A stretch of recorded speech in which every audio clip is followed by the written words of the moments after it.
Take मेरे प्यारे, मैं मन तेरी टेक, मैं मन तेरी,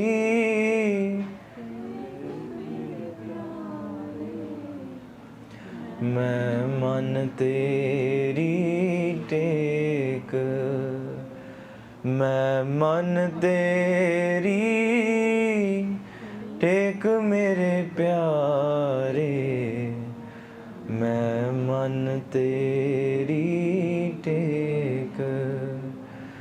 अवर सियाणपा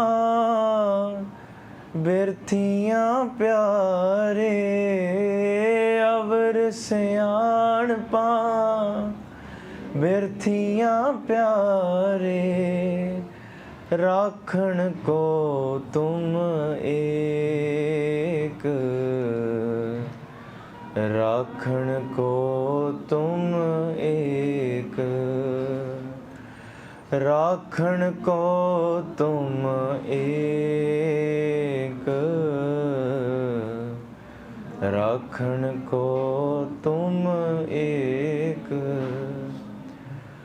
मैं मन तेरी टेक मेरे प्यारे, मैं मन तेरी टेक, मैं मन तेरी टेक मेरे प्यारे,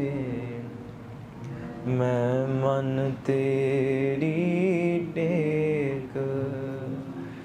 अवर सियाणपा बिरथियां प्यारे, अवर सियाणपा बिरथियां प्यारे, राखण को तुम एक, राखण को तुम एक, राखण को तुम एक, राखण को तुम एक। मैं मन तेरी टेक मेरे प्यारे, मैं मन तेरी टेक, मैं मन तेरी टेक मेरे प्यारे, मैं मन तेरी टेक। वाहिगुरु जी का खालसा, वाहिगुरु जी की फतेह। वाहिगुरु। मैं बेनती करूँगा जिन्ने सिंह बैठे आ वो प्लीज़ अपने भरा दे लागे आ जान, लागे आ जान अपने भरा दे। जिन्नियां मेरियां भैणां बैठियां ने वो भी अपने छोटे भरा दे लागे आ जान। Can you please come close to me? I know कंध प्यारी मुझको प्रचारक प्यारा ना है, but फिर we still have to overcome that a little bit. In case I need to translate that, it means sometimes we love the wall more than the pracharak, more than the guru even. WhyGuru, WhyGuru. So I know ithe ਜਦੋਂ ਵੀ England ਆਪਾਂ ਆਈਦਾ, whenever I come to England, the Sangat has this sabha where they're very reserved. From where we're from, we're not reserved. ਆਪਾਂ ਖੁੱਲ ਕੇ ਹੱਸੀਦਾ ਆ, ਖੁੱਲ ਕੇ challenge ਕਰੀਦਾ ਇੱਕ ਦੂਸਰੇ ਨੂੰ, ਖੁੱਲ ਕੇ ਲਾਗੇ ਆ ਕੇ ਜੱਫੀਆਂ ਪਾਈਦੀਆਂ ਆ। ਉਹਦੇ ਨਾਲ ਇੱਕ ਹੋਏ ਇਕੱਤਰ ਮਿਲੋ ਮੇਰੇ ਭਾਈ, ਦੁਬਦਾ ਦੂਰ ਕਰੋ ਲਿਵਲਾਏ। We want to create that such an environment where we are just brothers and sisters talking, learning from each other. Just like Maharaj gives us a bachan, Sant milai kich suniye kahiye, milai asant masht kar rahiye. If you're sitting with amongst the saints, which we are amongst the Sangat and Guru Sahib's Huzuri, then that in itself becomes a vichara goshti, it becomes bhakti. But when you sit with the non-saints, then it's better to be quiet. Kyunki wo to must kar rahi hai, meaning stay quiet, because what are you really going to hear and talk about, and might take your conversation somewhere else. Baba bolna kya kahi hai, jaise Ram naam rav rahi hai. So speak in such a way in which your conversation, your words are echoing or vibrating on God's name. When you sit with the saints, santan se bola upakari, it is beneficial when you sit with the saints and talk. Murakh se bola chakh mari. When you sit with the fools, then it's probably not worth it. They chakhi marni hai, meaning they're just talking out of thin air. There's no vastu, there's no purpose behind the conversations. Santan se bola upakari, मूर्ख से बोला चख मारी, बोलत बोलत बड़ा बेकारा, बिन बोले क्या करे बेचारा. Because if you keep on talking and arguing, sometimes nothing comes out of it. So bolat bolte vakar badde hai. What do you get? You get angry. Oh, you don't get it, don't fight me, do this, do that. Nahi. So then what should you say? Bin bole kya kare beechara. But we can't do without talking either. We have to talk in life. So what do you do? What really is the secret here? Kabir chucha kat bole, parya hoy so kabhano dole. If you have a pot or a bata that is filled with amrit, it doesn't make a lot of noise when you hit it. But when you have a pot that's empty, it's going to cling clang, it's going to make a lot of noise. So just because somebody can speak louder, somebody has more followers in this world, that doesn't mean that they are filled with amrit. Do you get it? Because sometimes जिन्हों ने अमृत भर के अपने अंदर रखा हुंदा ना, चुप करके बैठे होंदे, they're quiet, they don't speak much. Sometimes like somebody like me just talks and talks and talks. Khair. I have about 24 questions in front of me listed here, and I know we probably have a lot of questions as well. ਜਿਹੜੇ ਸਵਾਲ ਆ ਨਾ, ਇਹ ਸਾਡੇ ਦੁਬਦਾ ਦੂਰ ਕਰਨ ਵਾਲੇ ਹੁੰਦੇ ਆ.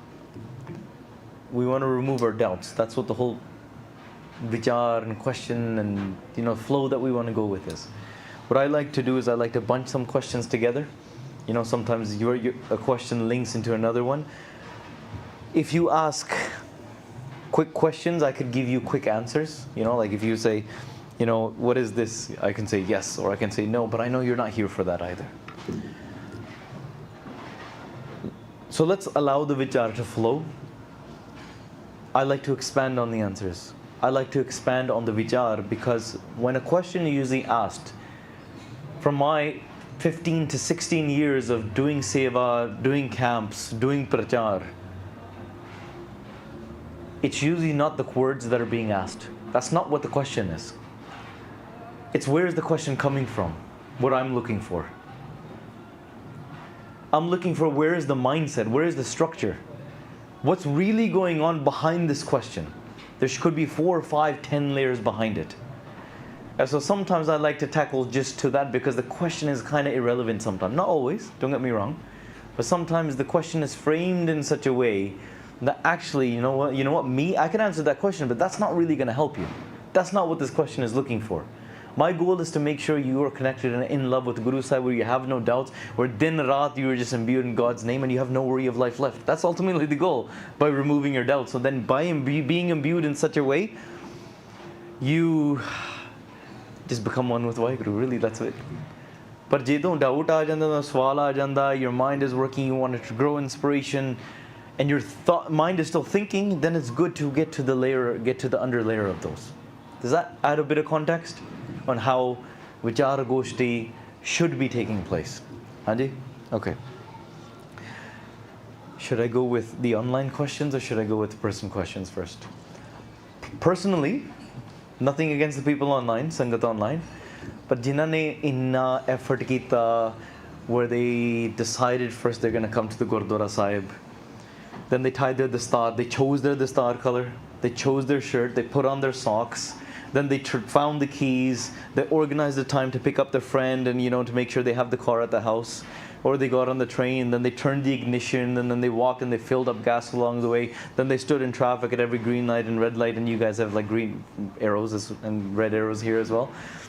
So they came in through all that. They parked the car. They found parking. Couldn't find it in the parking lot, so they had to park down the street. Then they walked here, and then they stayed in the. That all of that is bhakti. ठीक है कल्ला कल्ला जिहड़ा कदम तुसी उठाया ना गुरु दे घर तक आउण वास्ते, every step and every effort that you made to come into sangat, to have darshan of the Gursikhs, there's value to that. That is bhakti. Every action is bhakti. गलिए चिक्कड़ दूर कर नाल प्यारे ने हो जहाँ तक पीजे कंबली रहाँ तक टुटे ने हो. If I go, my clothes will get wet. Fariti is saying, my clothes will get wet. It'll get muddy. I don't want to go. We get lazy, but no, you're going to go anyways. Kakkar pala vars varf hai. Gursikh gur dekhan jaye. Even if it's the middle of snow and the snow is piled up to the top, saadi Canada ho jandi hai. Take it, and it's like, oh, slippery roads. We're all going to crash. What's the point of going? Nay, the Gursikh still goes to see the Guru because love is still holding it together.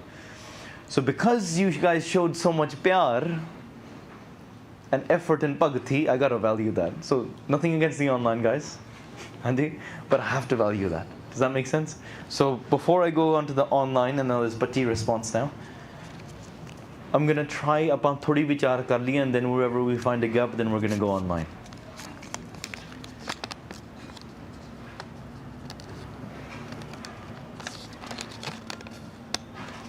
How do you, okay, the first question is, how do you deal with guilt in Sikhi? It's a very good question. Again, like I said, sometimes it's not about the question, it's about where the question's coming from.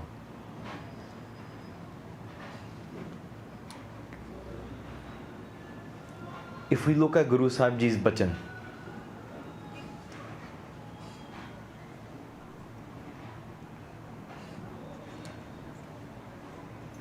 पिछले औगण बख्श लै प्रभ आगे मार्ग पावे. If you have made mistakes in the past and you recognize those mistakes and you know you're on a difficult trodden path, then I want you to take these words and really implement them into your mind and say, Phule marg jinai bataya. But the next part is the most important. First part is Phule marg, on the wrong path. Jinai bataya, the person that was now brought onto the right path, the person that guided me off of that false path. Aisa gur vadbhagi paya. So if you are sitting in Sangat asking this question, you've already found a Vadbhagi Guru because you're sitting in the Guru Sangat. Aisa gur vadbhagi paya. Through vadde bhag you found the true Guru now. How do you deal with guilt? I think this is coming, the question like this again, I've not interacted with the person asking this question. So kai vari na Q&A te simple sawal without, I don't get emotion to be able to connect this question to. So you're going to get an answer, generic answer based off of that. Okay? Kai vari, when we ask our questions like we're holding on to something heavy within our heart, main galti kiti pichla mera ogganaya, is it still going to stay with me? I'm going to have to bear that karma. We're putting that upon ourselves, and there's a weight to it. What's really happening behind this is we've not come to acceptance within our mind of that action. You've not come to peace within that scenario, within yourself. There's a hole trying to be filled there. When you read this shabad of Aisa Guru Vadbhagi Paya, Vadbhagi ne, Vadbhag means the one with great fortune. If you did not have great fortune, you would not be able to sit in Sangat. It is written in our texts that to be able to be in a human life, first of all, let's take it step by step. How great is your pag to begin with? Because we don't recognize these things and we grab onto external things and we kind of just blame ourselves. We guilt trip ourselves and we just kind of throw pressure on ourselves for no reason, really. Till you recognize the gratitude that's really around you and you're like, wow, Maharaj, ਤੁਸੀਂ ਬਹੁਤ ਬਖਸ਼ਿਸ਼ ਕੀਤੀ ਹੈ. Because you don't realize until it's gone sometimes. First of all, you're with a human life, step one. Number two, you were connected with Sikhi, or you were born in a Gursikh household. You found Sangat, one way or another. You found a true Guru. Then you're sitting in Sangat, and all the efforts that I told you, you've already done all that bhakti, and Guru has brought you into the darbar. Ape sangat sadbahal hai, ape vida karave. The Guru has brought you. Don't think you have the power to say, I'm going to go to the Guru today. Nahin, ape sangat sadbahal hai, ape vida karave. Removes your ego. So really it's your ego that's throwing your insecurity on you. Ape vida karave, Guru is going to send you away. Then you're sitting here. Then you have Kirtan and Katha playing in your ears. How much karma do you need? How much change bhag do you need to get to that point? There's a tree called a bine tree. Bine tree. It's very, very vast, very, very wide. There's so many branches on it, so many leaves on it. We're talking about tens of thousands of branches across. It is said that's how many great karma that you need, the amount of branches on the bine tree in order to get a human life. Then you need the amount of how many leaves there are on these branches. We're talking hundreds of thousands now. That's how much great karma you need to be able to find true Guru Di Sangat in this life. Then the amount of seeds and buds, the seeds that are in the fruits that will pollinate and be able to create a forest of these trees. That's how much great karma you need to be able to sit in Guru's Hazuri and have Kirtan and Katha playing in your ears. So you're going to tell me you're unfortunate? Does it make any sense? Right? If you look at it, if you play it out. So Maharaj, Tanya, tusi sanu apne dar vich le anda, because there may be times and there may be people that wanted to be here and they couldn't. Anji? So ਇਹ ਪਹਿਲੀ ਗੱਲ ਆ. ਦੂਸਰੀ ਗੱਲ ਆ. You cannot take any of the action if you have weight upon yourself. ਜੇ ਮਨ ਦੇ ਵਿੱਚ ਬੋਝ ਹੋਵੇ, you have guilt, ਪਿਛਲੇ ਕਰਮ ਹੋ ਗਏ. You have not truly understood the power of your Guru yet then. If you think your guilt will be there and it won't be forgiven, or you will be condemned because of it, ਜਾਂ ਤੁਹਾਡੇ ਤੁਸੀਂ ਇਹੋ ਜਿਹਾ ਕਰਮ ਕੀਤਾ ਨਹੀਂ, ਮਹਾਰਾਜ said ਅਗਾਹ ਕੂ ਤਰਾਗ, ਪਿੱਛਾ ਫੇਰਨਾ ਮੋਹਰੜਾ. Don't look back, only look forward. There's even a joke behind this. There was a Nahang Singh who was so mastana. He brought a brand new Jeep. I don't know if I shared this with you guys in previous years. He bought a brand new Jeep. And when he showed up from the dealership, went straight to the mechanic. And he told the mechanic, there's something wrong with my Gaddi. And the mechanic looked at everything. He's like, what's wrong with the car? It's brand new, it's perfect. There's barely any miles on it. And he said, no, there's a reverse gear in it. There's a reverse gear. And he's like, what do you mean this? There's supposed to be a reverse gear. Nah. Singh piche nahi kade dekhde, only go forward. He's like, I'm not going to drive until you take out the reverse gear. Remove the reverse gear and then I'm able to drive, because Singh's never looked back. Okay? So look at that level of chardi kala. I get it, it's a joke. I know? But that's what it means. Agah ku tarag. Only look forward, never look back.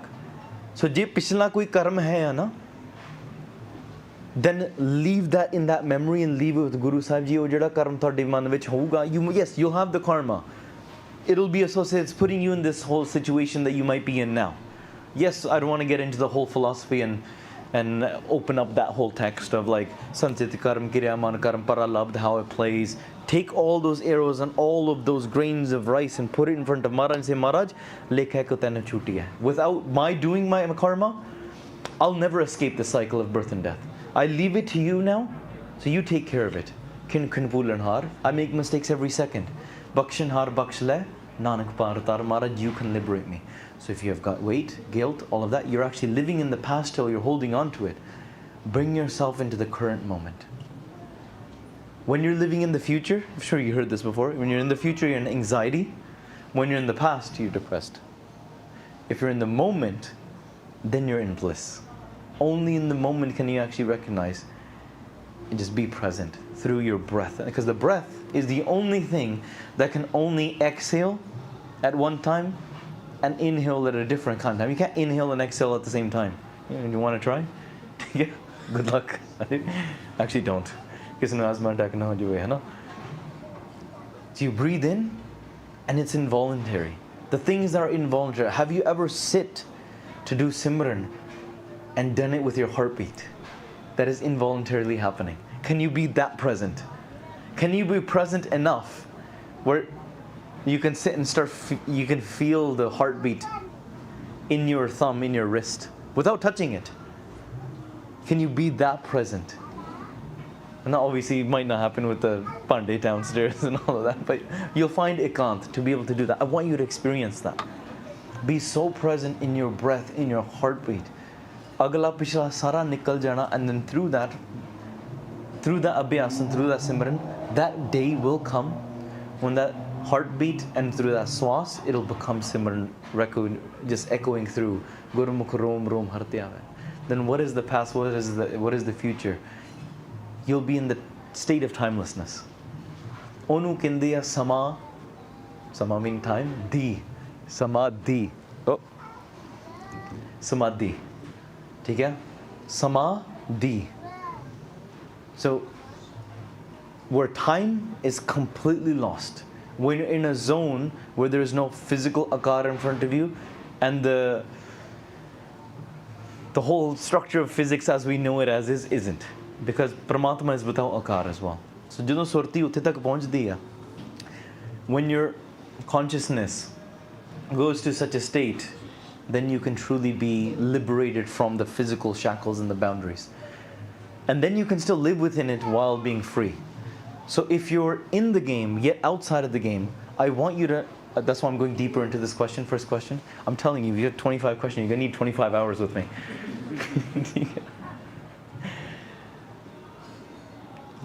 You're engaging and attaching yourself into the film way too much. Way too much. I'll give you two udaharans, examples. One is a movie. You watch a movie, scary movie or whatever you want to watch, hai na? Let's say you're watching a very scary horror movie and there's a ghost or there's somebody running around and there's going to murder somebody, and somebody who's running around with a chainsaw or something. Why do you get scared and start looking behind your couch? You know it's not there. You know it's just in the movie. But your emotions are not caught up in it, right? In the movie, koi film which somebody dies in the film. Tu kato ro rahi hai? Why are you crying? Nobody really died. You know it's an actor. But now you put yourself and you attach yourself. Now you're emotionally attached to that now. Thada moh the tak pahunch gaya. Right? Somebody won a war and you're like, yeah. Right? It's in the movie. It's in the script. It's not real. But why are you attached to it? But can you enjoy the movie of the entire creation of your life, yet sit back and just be separate to it as well? And then when it gets too hard, you know that you can separate. You're in it, but you're separate to it at the same time. Your life will become just like this film. And you'll be a part of it, and yet you're separate to it. The second example I'll give you is a bit more corporate. I don't know if you guys have something here called an LLC. You guys have an LLC? Limited Liability Corporation, maybe it's too technical.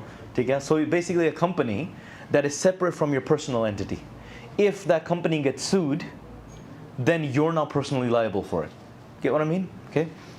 So if that LLC is sued, when you're in that company, you're dealing with the stress and all that kind of stuff, but you leave it in that company, those problems are not associated with your separate LLC. Then you can have a third LLC, you can have separate LLCs, you can have different companies being set up, but you're not personally liable for it. So you will be engaged, you don't want the business to die, you're a part of it, but ultimately you're separate to the entire thing anyways, because you have multiple backups of other things. So can you make your life or any action or karma that you've done in the past, that's one LLC.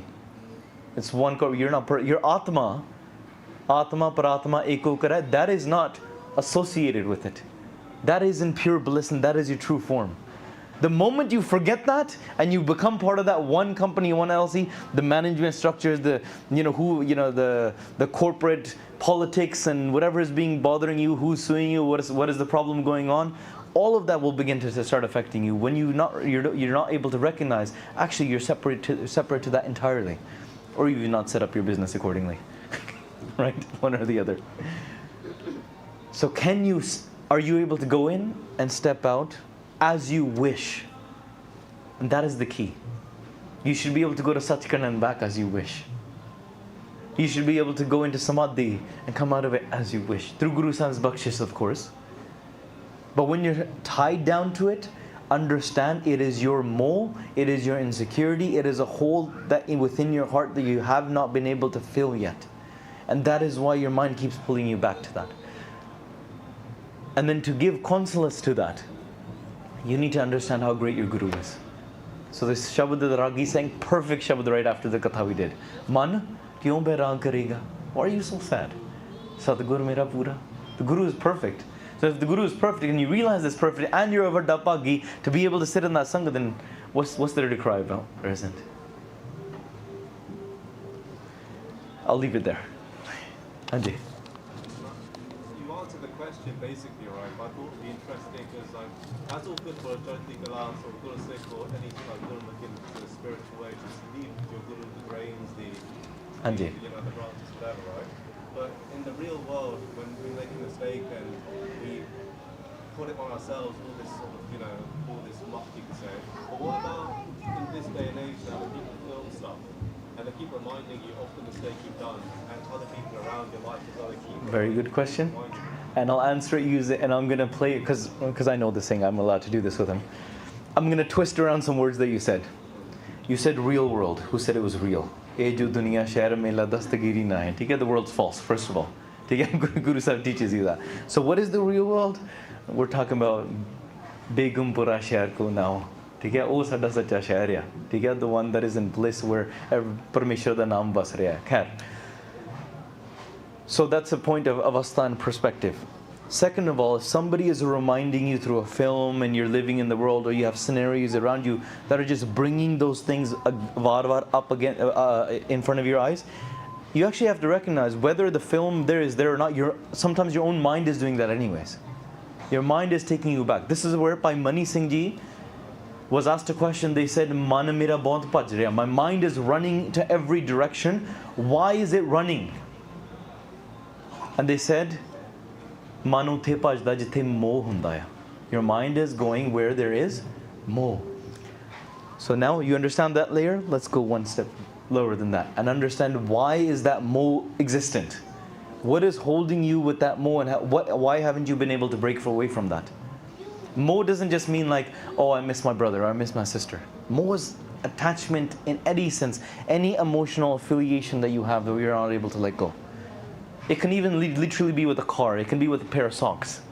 Like you're sad, oh my God, like it can actually happen.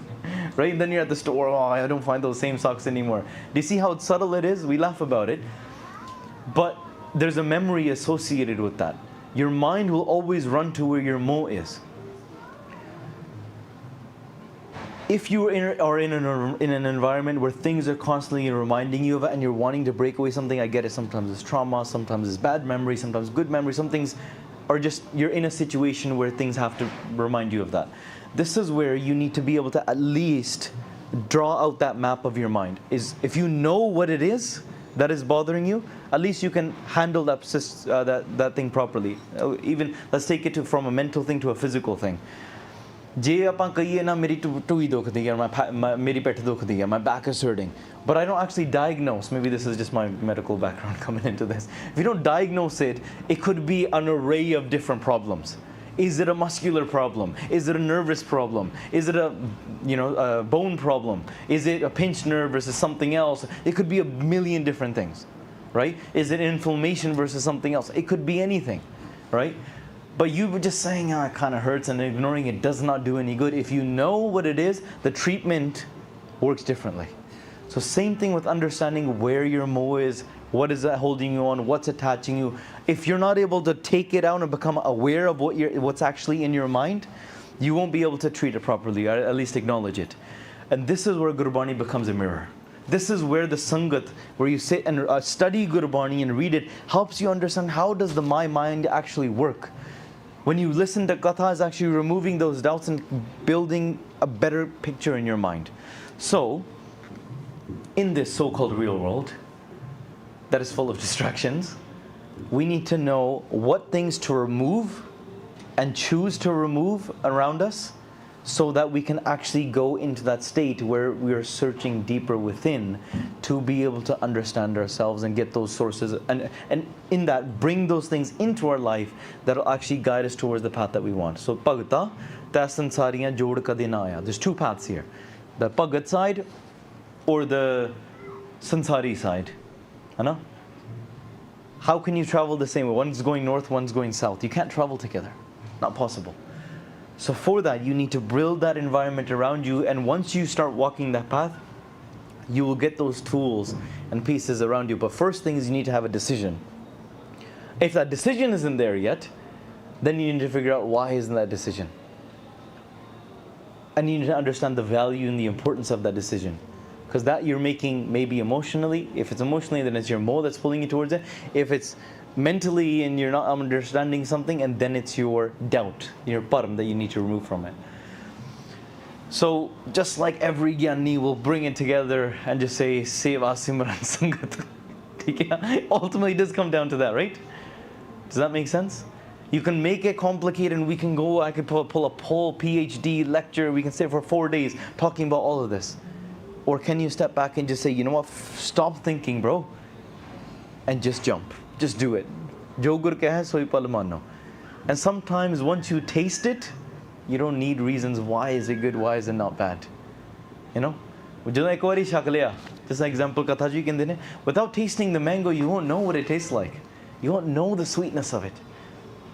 Without experiencing Nam, once you've tasted it, then there's no once you tasted that ras, then all other ras is gone. Nobody wants you to go back. This is the difference between recognizing poisons and amrit within the world. You are surrounded by it. There is, with the illusion of sugar, but it's actually poison all around you. What I mean by that is Maya is around you, distracting you through gossip, slander, lust, anger, moh, greed, pulling you in various different things. Your mind is just running through vikaras all day long. Once you're able to see past that and recognize the poison from the golden amrit, then you know what, I'm gonna take the amrit, no matter how well disguised and how well placed and decorated the poisons are. Right? It might seem sweet to you, like, this mo. No, but it's not mo, it's true love. You're kidding yourself. Oh no, it's not greed, it's just like, it's a need. You're kidding yourself there. Do you see how it covers itself? There's an analogy in a granth called Prabodh Chandra Natak. There is the illusion of Kam. When Kam comes to attack, so there's a battle taking place. It's an example. There's a battle takes place between Sat Santokh Daya Taram. And on the other side, you have 5 generals, Kam, Krodh, Lobh, Ahankar. Then they have sub-generals, which is Nindya, Chugli, Irkha, jealousy, slander. They have their there's a whole structure to this army, you know that, right? And then they have their head Jatidar, which is Ahankar, and Homma is leading it. And over here you have truth that is leading it. And there's a battle between Moh and Babek, attachment and spiritual wisdom. Those are the 2 sides of the army. Then they have their charioteers and the horsemen. They're all named different things and how they strike in a different way. Kam is a very unique way to strike. Kam comes to you in the way where it appears so beautiful and you think it's actually doing you good. That is the way it comes. It comes like you're a child, and it comes to you as if it's giving you sugary candy. It seems sweet. The dress is so beautiful. You're like, this person can't be doing me any harm. It's the illusion that it comes in. But really what it's holding behind its back is a knife, is a shuri. And so once you come close enough, the child comes and enjoys the sugars and sweets and be like, this is like a mother figure. This is like a beautiful nurse. There's sweetness, there's compassion, all of these things is being sugar coated, but then pichivar karta hai. That is the technique. Anyway, so I'm going to open this thick. We can go through every page. It'll take about 36 days. That's a different topic for a different time. But understand, we're living under this illusion. All day you're being struck in different ways. So because of that, you need to understand the nectar from the poison. But who's going to show you that? Who's going to show you that? You need someone to illuminate you from the darkness to the light. Guru Sahib. You need the Sangat of the saints. To see how it comes back to Seva Simran Sangat? Anji, make sense? Okay, so that is the answer to the next one. No, I'm kidding. The next 26 questions. It will come back to that pinnacle in one way or another. But I understand, see, Q&As, and this is why I highlight this, you need to understand your mind. It's not about, I'm just going to ask a bunch of questions and understand where the questions are coming from. And what is the root cause of that, and it'll answer a million other questions. Our age group nowadays, we're all in the same age, I assume, right? Very similar. We're taught to critically think, which is great. We're taught to question things. We're taught that in schools. Great, question things, learn, dive deeper in it. Amazing quality that basically a 4-year degree is designed to help you understand how to diagnose and critically think in certain ways, certain specific situations, right? I've worked with recruiters who literally, they don't care what degree you have as long as you have one, because it just teaches you to think a certain way, right? That's basically what their main purpose is. And we're taught that unknowingly throughout our lives and the way we kind of perceive things. Or maybe our grandparents' generation, their education, the culture they grew up in, they thought of Sikhi and answered Sikhi to themselves in different ways. They answered their own questions in different ways. That's why sometimes we feel, oh, my grandpa's answer isn't enough to me. He just said, oh, you just do it because. And then we're like, oh, that's not enough. Because they're not wrong. It's not that they don't know. They never needed to answer that question to themselves. So they never asked that to their grandparents. But now we're thinking in a different way. That doesn't mean Sikhi is wrong or the answers aren't there. It's just you need to understand where your questions and why they're coming. Cool? So now we come back to this. Jida swal man vich aa reha aya. The question is coming, and I'm trying to diagnose, and I'm trying to critically think. We're taking Gurbani and we're trying to diagnose our mind, and we're trying to find our way through it. But there's one mistake we've made by critically analyzing all of that, which our school system has not taught us. We've not criticized our own ability to think, or our ability on how we're perceiving it. We use the Shastra of Gurbani to critically think the structures of our own mind, rather than use the structures of our mind to critically think about Gurbani. Does that make sense? Following with me? So you challenge Gurbani like, oh, but it can't be like, but it can't be like this. Rather than using Gurbani as the Shastra to dive deeper. Bande khoj dil har roj na fir pareshani maaye. Then all your doubts and anxieties and worries will all be dispelled. So to go back to guilt, things that we hold on to, because we're not living in the present, we're not diving deep, and we're not able to connect ourselves and find our true form of Atma within, or at least on the journey, therefore, to find that. Therefore, we end up holding on to these sort of things. Now, any answer that I give you now will not get rid of your guilt. If that's what you're looking for, there's no answer for that, because that's work you have to do. Right? It's like you ask me, I haven't taken a shower in 4 days. And I'll say, you can take a shower like this, you can do it like this, you can use the shower overhead. Oh, you can even do the Purana Desi style and grab the bucket. You can go into a sarovar if you want. I can explain all of that. Amazing. But have you really washed yourselves? No. Take care. So therefore, some questions are such, well, you won't find satisfaction just by mere words. It is about doing that bhakti. And so what I try to do with you in these conversations is to take you on a surti di yatra, a journey of the mind. That is why I diagnose all these things. I try to get you to understand your own mind first. Satgur hai amrit sar sacha, man navai mail chukavaniya. The Guru is the true Amrit, and when you do Ishnan in that Amrit Sarovar, when you're able to drink that Amrit within yourself, then your mind is cleansed. Mananave, mail chukavaniya, all the filth is removed. Cool?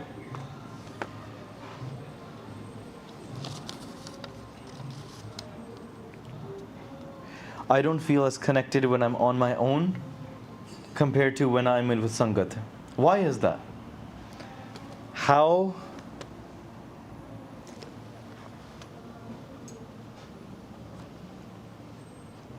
It's English, but I'm trying to figure it out. How, it's a capital K. How overcome the gap? Okay. I'm assuming, how can I overcome the gap? See, Sangata Asara hai. And it's not wrong to grab onto that sport. Of course, for no reason can you think, oh, I should be connected just as well as I am, as if I'm like sitting with the greatest of saints. There has to be a difference. Because then what is the value of the saints then? Right? There has to be value to that. You know, if you're saying, oh, I'm just feeling cold and I'm cool without the AC, then it means you don't need the AC. Right? So in the same way, this world is chaotic. Maharaj created the world where there is value to the saints, where there is value to Sangat. This is a Chandana Bhutta. The Sangat is the sandalwood tree. It gives you a cool fragrance. You will find benefit of that until you become the sandalwood, until you become the AC. So you will always kind of find value in Sangat. There has to be value in that. So, Sadh Sangat ke asray prabh syo rang lai. Through the support of the Sangat, you will get that support. In which ways, you ask? Sometimes just by seeing another Gursikh, sir hirda bada khul janda hai. And sometimes you look at them, look at that Sikh, and that person is so imbued in God's love. How can I taste what that Gursikh is tasting? How can I experience that? You don't know what it is. There's no logistical or mental way to figure out your path to attaining that. But you just know that person is experiencing something. And therefore, I want to experience that as well. And you know what? Sometimes I've seen people only get into Sikhi and understand that there is value in it when their own best friend gets into it. Because they're like, I know this friend. This friend is not a fake. This friend is not just sitting there because they're all really into it. No, no, no. If they're sitting in there with their eyes closed and crying and really imbued for that long, there has to be something in it. So sometimes you see your friends and others and your peers around you affected by that ras, and then you were like, there has to be something in it. So that's why Sangat gives you that inspiration. There's a saying, at least in the corporate world, there is that you become the average of the 5 people that you spend the most time with. So the 5 main people that you contact every day through phone and through your WhatsApp groups or whatever, you'll become the average of them, right? So now let's put that into Gurmat Sangat perspective. Okay? Who are the 5 people that are you getting the darshan of most in your day? Let's say you have a Justin Bieber poster in your room, right? My cousin did, and I was like, she's like, oh, mera dhyan nahi lagda, nahi lagda. And I looked in her room. She had a huge Justin Bieber poster. This is back in the day, you know, when all the teenage girls were like really, you know, fans. And I was like, Panji, do you do Sola Sahib? She's like, yeah, I do Sola Sahib. I was like, what are the last words you read every night? She's like, Moko kar santanagi re. This is the saint that you're becoming the dust of. Right? I was like, you're looking at that and you're waking up first thing. Then you see your mom and dad and they are drinkers.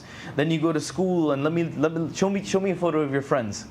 And showed him, I was like, you just tell by the way they were dressed and what they were doing, you know, the mannerisms.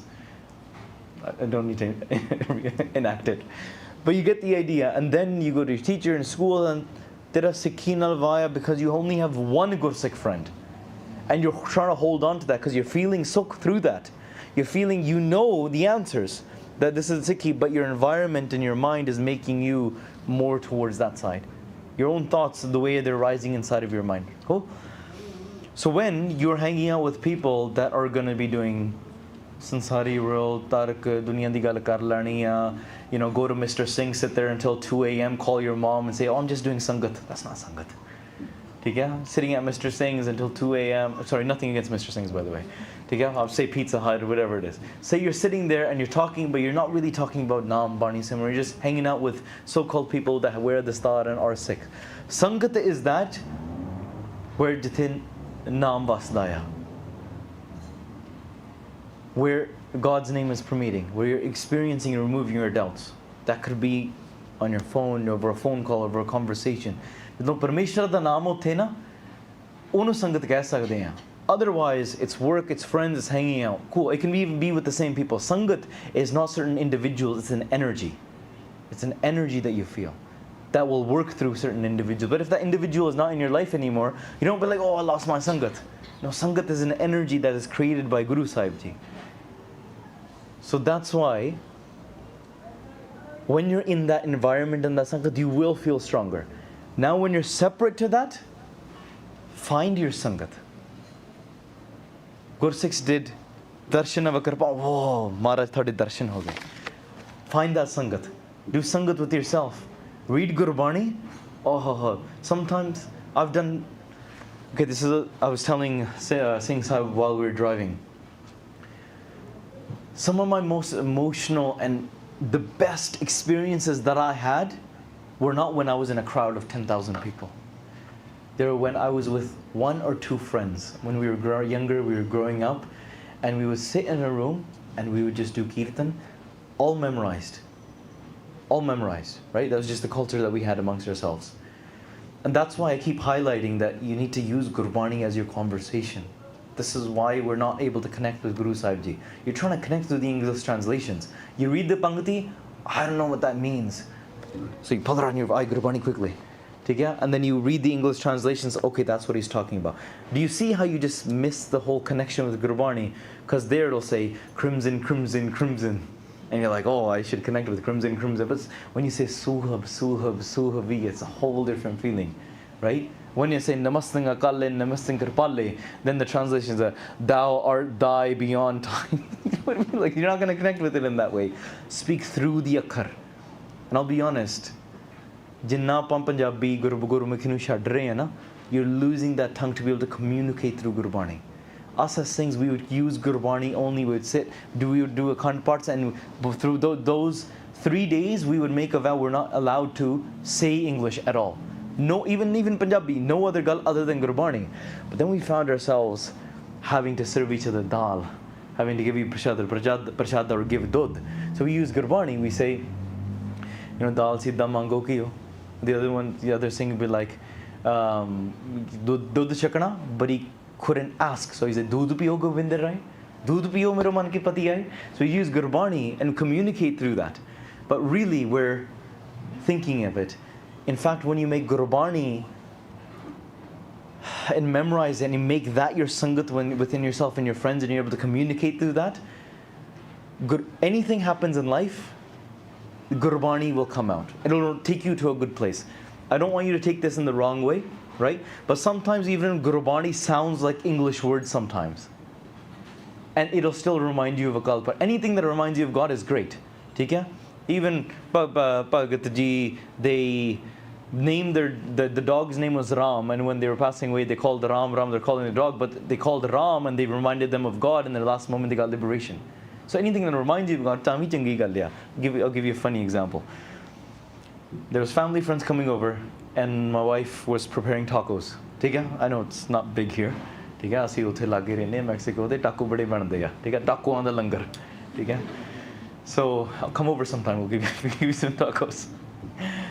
Sangat is coming over preparing the tacos, and I found myself, without even realizing it, and my wife's like, can you get the taco shells out of there, we're going to put it together. I'm just sitting there making, like I always do, I'm always singing something, and I was just singing the shabad, Taco kada kahan be aape, taco, right? It's tattenu kanna, taco. Taco, two different words. It sounds like taco, but my mind just strung things together, and I didn't even realize I was singing that. Sometimes somebody will say a random shabad, and or somebody will say, rang bada fikka ya, and I'll just be saying ekka fikka na gala, just the words string together, and you are now doing bhakti without even realizing it. Right? Obviously, when I'm singing the shabad, I'm not thinking of tacos, right? But what it's doing is Gurbani is being sent into your mind, in front of you, in your heart. Now imagine you're in your most difficult places. Your own thoughts are not going to come there. Gurbani is going to come there, right in front of you. You're doing sangat within your own mind. We would sit with memorized Gurbani in a room, a couple other Singhs, close the doors. With no intention, we would just, let's just sit, read a shabad. And I kid you not, 7 hours, 8 hours, 9 hours would go by. And the Singh would just be so imbued in Kirtan. 8 hours of memorized Kirtan, one shabad after the next, after the next, after the next, after the next. And how is the Singh preparing for it? He's just doing his Sahaj Path. He just keeps on reading Bani, he's having a conversation with Gurbani. So you can't do this if you don't understand what the words mean. If you don't make an effort to go to learn. I get it, it's more difficult for us that are born in the West, but that's where the effort needs to lie. You need to know what har means, jog, pagat, upaya. Learn what each word means. Then only will you learn Arabi, Farsi, Sanskrit, where you learn yak, arz guftum pesto, dargos kun kartar. You know? And you can, and the way to say, even when you're reading Bhai Nandalalji, oh, I love reading Bhai Nandalalji so much. You know why? Because Bhai Nandalalji's touch is different. You know?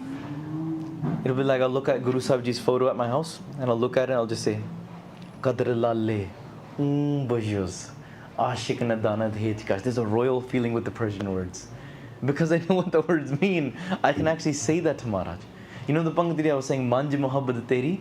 I was just, Manj meaning me, I, or I said it in the Katha I think as well, na? I, Manj meaning me, Muhabbat meaning love, Teri meaning you. Na?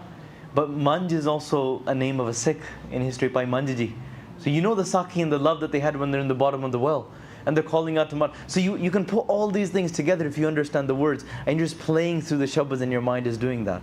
Now, something externally is coming around you and trying to cause conflict. And you're like, I'm not feeling that ras and I need to go back into Sangha. What are you going to Sangha to find? What is it you're finding in Sangha that you can't find within yourself? When you become that strong and powerful within yourself, you'll become the Sangat. You'll go somewhere and be like, Sangat Agi, we'll do Sangat. When you're there, it's Sangat. When you're not there, it's a group of friends. You need to become the sandalwood tree like that. Your Shastra reminds you of Guru Sahib Ji, it takes you to that. You play out your phone, you sing Kirtan, you singing Kirtan while two of you are driving, that is becoming Sangat. And I think you probably won't believe this. I've been in situations in my life where for years at a time, a year at a time, where I've not found any Sangat. I've not seen a single Sikh, or I've not gone into a smagam, I'm not gone into Kirtan. You're like, no, Bhai Sahib, you're everywhere. You're always doing Sangat. Yeah, now I am. Right? Even recently there was times where 6 months would go by, I wouldn't actually be able to see Sangat. Because we were in a small town, my Singani was finishing a residency. I had a small child, in my arms, and we were working online and doing everything, and I wasn't able to travel to my local Gurdwara 15 minutes away because the local Gurdwara was about 4 hours away. Even recently that happened, but when I was in the army, those things happened as well. I was in situations where I didn't have any Sangat. Guess where I had to find my Sangat? I had to just become it. But because we had done this sort of part, this sort of Kirtan, with sitting with friends, we'd go 8 hours crying to the point where the Singh doing Kirtan, he would just, singing his Shabad, he would just go silent for like 30-40 minutes and the rest of us would just keep singing the Shabad for him, repeating the same line for about 40 minutes until, surti vich wapas thalle nahi aa janda. And then we're like, bro, sing the next line. And then fir agla Shabad ga lena. You want to find people like that in your life. Sajjan sei naal main chaldiyan naal chalan. Hon tudin di jag sabaya.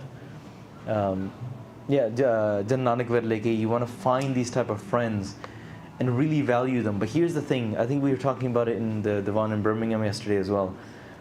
Through that Sikh, what is it? Who's working through that Sikh that you're doing Sangat of? Guru Sahib, na? It's not the individual.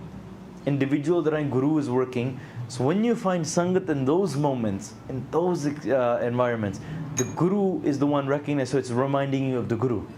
What else when you're alone can remind you of the Guru? Till you reach the state where you see nobody other than the Guru. Well, that's chalo avastha, that's like Brahm Gyan. Where you just see Paramatma everywhere, hor kuch nahi dekhda. Okay, I have to share this one last story. Please don't take this the wrong way. Okay? There was a seeker who was trying to find an answer to his questions. And he was like, I want you to guide me. I want you to teach me. I want you to guide me towards God. There was a seeker.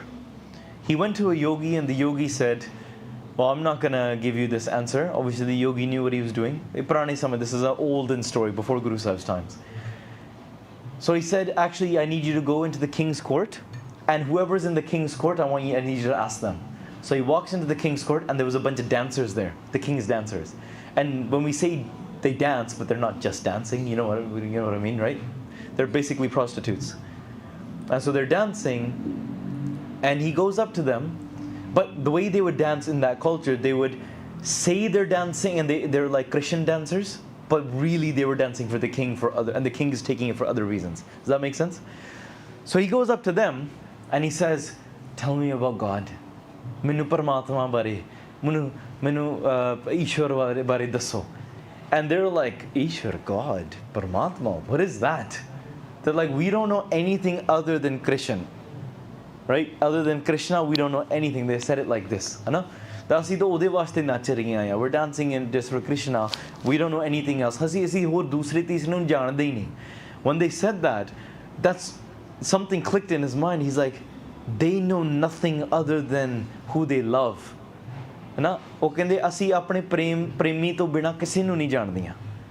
He's like, they know nobody. And then that was the moment it clicked. And he fell at the feet, and he started grabbing the dust to their feet and started rubbing it on the back. They're even like, "What are you doing, bro?" They're like, "We're dancers, and then go and get it from the saints." My point being, that teaching, that lesson, if Akal Purkh is going to speak to you and give you that hukum in one way, it can come through anywhere. It can come through any form. It can happen, of course, more powerfully when you're sitting in the Sangat, Guru Sahib da hukum nama kirtan katha de rahi, of course. But you could be walking down the street and somebody can say something, and it'll just blow your mind. Sometimes a memory of that as well. There's another Singh, a friend of mine. They would always tell us that when you are walking down the street and there's, people aren't kapde hor tarah de paaye hunde and this and that, and don't look at their body in any sort of wrong way. What you should do is you look at their close your eyes, look at their feet, and just say, "This is the daughter of Guru Nanak Dev Ji," and then bow down your head. This is Guru Nanak Dev Ji's daughter. Then move on to the next person. This is Guru Nanak Dev Ji's daughter. We've driven on the road to Mampurk, and sometimes when we'd be driving, right, they would literally be, to every car, they'd just be like randomly going like this. I'm like, "Papa ji, tusi ki kar rahe hain?" And they're like, "Oh, Guru Nanak Dev Ji aa rahe sige." Oh, next car, Guru Nanak Dev Ji. And they just keep on doing that. I'm like, whoa, they're seeing Guru Nanak Dev Ji everywhere. And so there was a Singh, when me and the Singh was walking, we both done Sangha together. We were walking one day, and there was this Singh who just was walking. He, basically he had, what is it called, rings and piercings all over, like a completely different look, not like a Gursikh look, he wasn't walking in, Chardi Kala Neela Bana and a big golden sword, and it wasn't like that. He literally had a leather jacket on and everything, and Jovia. And we were walking down the street, and this thing is wearing Bana and everything, and samne wo aa gaya. But then on his, he had a tattoo that said Nanak on his arm, and he saw that tattoo, and it reminded him of the bachan that Baba Ji Bhagat Ji gave him before, and it was like Guru Nanak Dev Ji da roop hai. And in the moment, that tattoo reminded him of. I'm not saying like having Nanak tattooed is okay, right?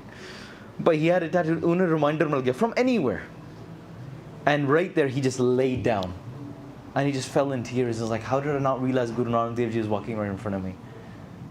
Right? This is a thing like you and I. And something just happened to him. And I was looking at him like, bro, what did you stop lying on the sidewalk? Like, get up. Right? There's people coming. Right? We're in the middle of Toronto, downtown somewhere at this point. But he's just lying there on the ground. He's just like, nay. Like, I thought Guru Nanak Dev Ji was so far from me. They just walked by me and I didn't even recognize them. You know? So, when you're seeing that, then how can you not find Sangat in your life? Right? You need to become that powerful. And if you can't find it, you need to make an effort. That's the short answer, right? If you're still struggling with that, first ask for it, you try it. You ask for it, you want it, those type of people will come to you. If you're asking for it in the wrong circles, then obviously it's not going to happen, right? found friendship. This is how actually Jagraj Singh and I actually met. My friends were all playing Call of Duty, NBA 2K, doing all these other things. I remember I sat down with my friend when I was young, 16, 16 saal da. We just came from a Sikhi camp. We did Asa Diwar Di Geet and sat down. They're playing NBA on their what is it, PS3 at the time? Or was it PS2 or 3? One of them, Hana? And as he's playing video games, and I turned to him, I was like, Saki came into my mind, and I wanted to tell him, and I said, hey bro, one time Guru Nanak Dev Ji did this and this and this, and he turned to me, he swore, and he's like, be quiet, stop trying to be a Baba, bro. Let us just play our video games, like chill out for once. I was heartbroken. I was like, bro, you just played tabla with me. We just did Kirtan together for like 3 hours. And did you not understand? Like, I was like, my mind, and I was like, I looked to the other things, and they were all just in their video games, doing their own thing, didn't want to talk about it. 2 guys talking about girls, somebody else. Like, this ain't my crowd. I realized. So I began searching and searching and searching. Chalo, I had other Mahampurkhan di Sangat that provided me with that guidance.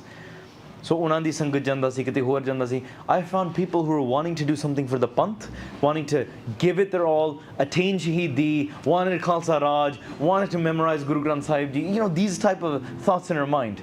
And I only found them, they were like 35 years old and I was like 16. So people that are like 10 years older, 20 years older. And then when I started hanging out with them, then I came into the circles and I met Jagraj Singh and all these guys. And that's when we realized, okay, I was literally sitting in the living room, and Jagraj Singh was there, a whole couple other Singhs were there as well. I think Jagraj Singh hadn't even started like properly doing full-time Parchar. He just put out a couple of videos on YouTube at the time.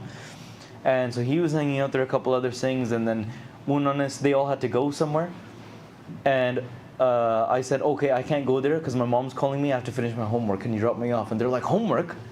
Oh yeah, you're a kid. They're like, oh, one Singh is like, I have to call, I have to pick up my son. One guy's like, I have to, my wife's calling me, I need to do this, and like homework. They're like so shook, right? Because oh sarang de vich, oh sangat de vich umar di nahi na gal hundi. So you have to seek your friends, and you have to put those people around you, even if they're not there, right? And that's what Jagraj would joke. He's like, I'm actually closer to your dad's age than I am to yours, right? We would have that sort of relationship with each other. But we knew that's where we were together. We were able to have those discussions about the Panth when the other people didn't want to. They were like, yeah, I'm all right. I don't want to talk about that. You want to talk about LeBron James and Kobe? I was like, no, I'm okay. But I'm okay. So Sangat Ahoji Thanu Labni Paniya, the ones that are wanting to sit with you and memorize Sukhmani Sahib with you.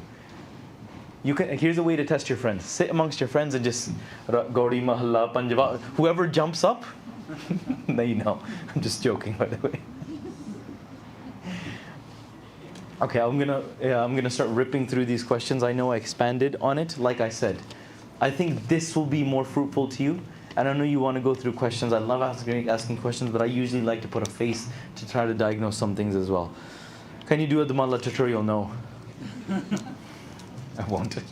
There's better people that can do Dhamala tutorials than I can. If you want to personally sit with me, learn how to tie Dhamala, learn the history and Slok Dhamalika, then I'll do that. I don't want to get into this fashion sort of thing. That's not what I believe in. There you go. Virji, thank you for this opportunity. How might we be able to get rid of attachments to family, fear of loved ones dying? I heard you mention you used to visualize such things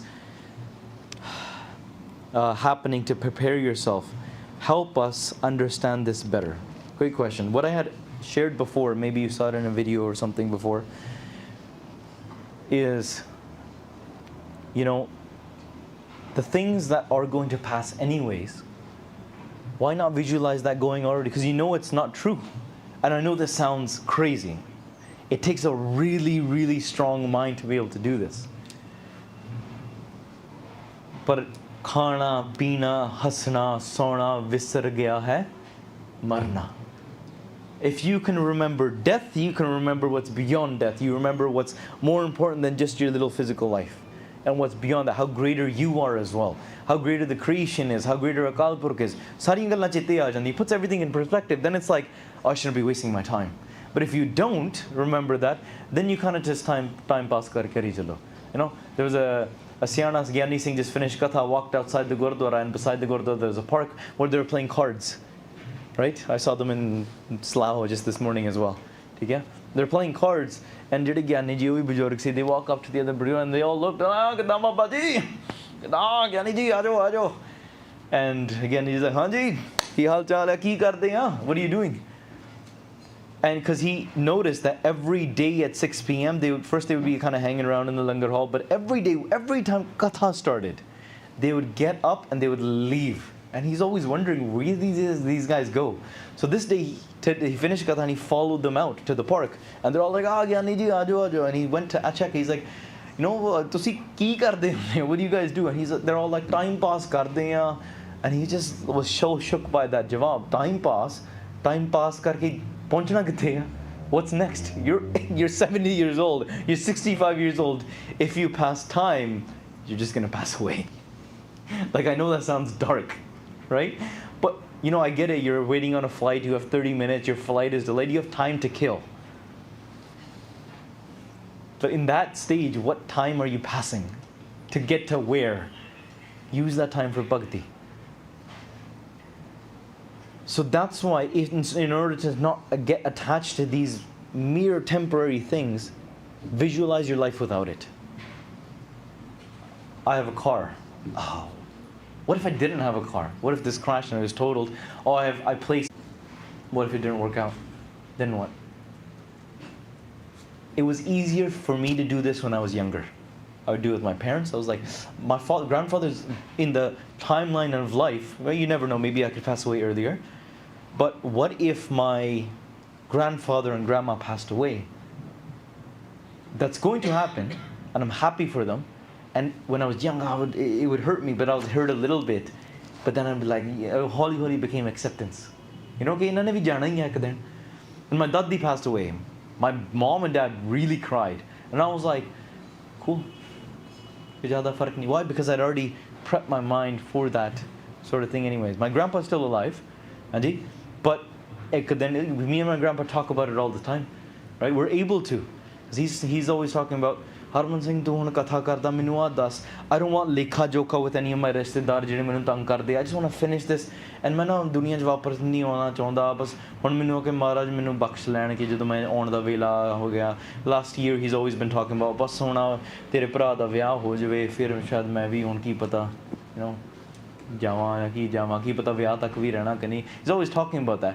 And other family members like, ਨਹੀਂ ਪਾਪਾ ਜੀ ਤੁਸੀਂ ਇਦਾਂ ਦੀਆਂ ਗੱਲਾਂ ਨਾ ਕਰੋ. And we're just like, I understand where he's speaking from. That's the acceptance there. It's easy to do it with your mom and dad even. Now try doing it with your wife and your daughter. Right? So imagine, I'm supposed to pass away, but the worst thing for a father you can think about is my children passing away before me. Right? But now try to do that. What would it be like? Evi sab ek moa. And it becomes very difficult there now, doesn't it? But keep that in your mind. And once you can prepare for that and recognize, your mind will automatically go the other way to say, WhyGuru, WhyGuru, WhyGuru, WhyGuru. Remind your things of those things, of yourself, of those things constantly. In order to do that, read those type of shabads. Read Gurwani is your conversation and thought process now. And Kirtan and Katha is going to constantly remind you of that. Cool? We'll keep going. If you want to stay, I'll stay. My flight's not for a couple days, I'm alright. Tusi kam te jana hai. This is my work. Who is more closer to Guru Sahib Ji? Well, grammar is who is closer to Guru Sahib Ji. And who goes to Gurdwara Sahib every day?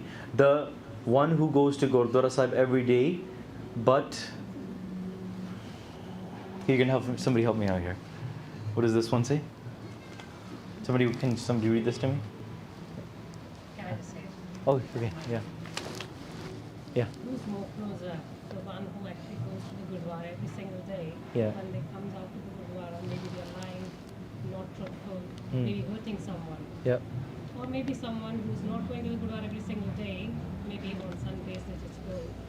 But is more closer to Guru Sahib and don't hurt anyone in day-to-day life and then actually connected to Guru.